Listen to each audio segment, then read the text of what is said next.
Good afternoon, everybody. Today is Tuesday. No, today is not Tuesday. Today is Thursday, November 21st, 2024.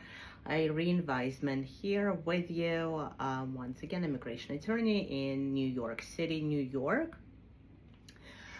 So this is what I wanted to talk about today. As we all know, we had elections, we have election results, and soon, January 20th, we are going to have a change in administration.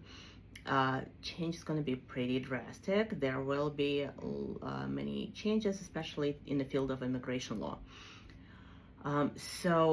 Before those changes take place, though, let's talk about what it is we can do today before the changes take place.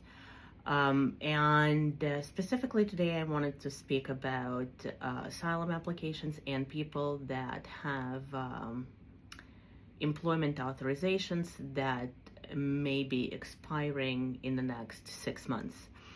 So let's first circle back to the asylum applications.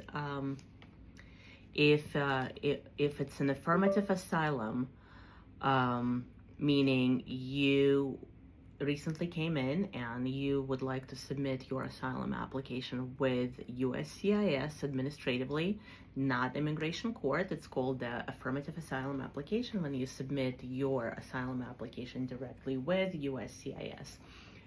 I would try to do that as soon as possible. I definitely try to get it in, before the change in administration takes place. Asylum is, very serious, needs lots of preparation. If you believe you may have a case for asylum, call us, schedule an appointment, handle asylum cases on a regular basis. We'll assess your case for eligibility and provide proper advice. So that's number one. Number two, employment authorizations.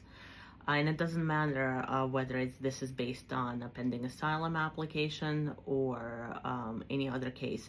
If your EAD card, which is employment authorization document, if that's expiring in the next 6 months, don't wait until month 4 or 5, because that's already going to be with the new administration. Do the renewal now. There are several reasons for it. Number one, right now, the employment authorization documents in many cases is issued for 5 years. And many renewals are taken as fast as about a week. Not everything, though. Some take really long time at being processed. I don't know what the criteria is. I personally have families where one spouse would get it in like 3 days and another waits for 8-9 months. So I don't know what the criteria is for the delays in processing or for the faster processing.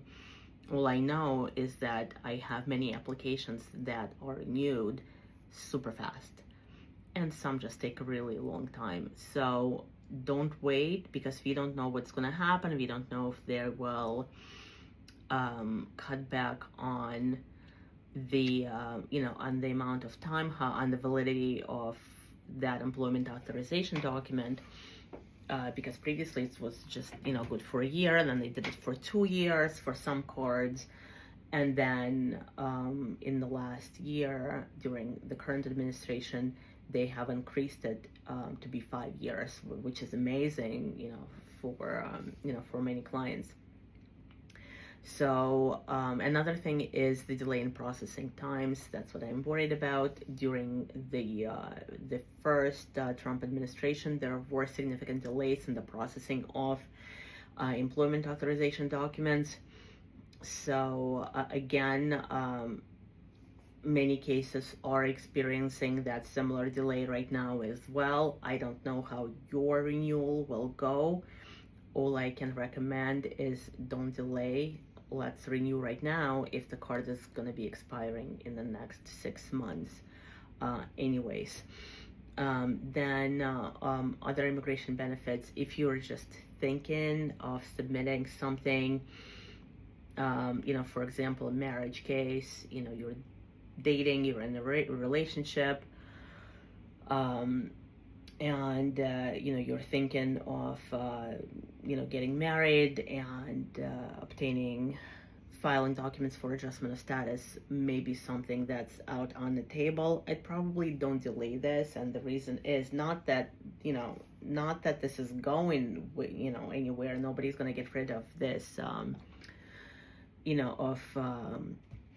of these cases. However, during the first Trump administration, we had some extra forms that we had to submit and provide extra documents, and those are time consuming and labor intensive, and you will need to provide extra documents that you do not necessarily need to provide right now. So if that's something you were going to be doing anyways, you just may want to speed that up and get that in now under the current rules that we have in place. Okay, so these are just some of the examples. If you have a potential case, you may think you have a potential case, give us a call, let us analyze, and if we can get it in for you prior to the change in administration, let's do that. Okay, have a great evening, everybody, and we'll talk soon. Bye bye.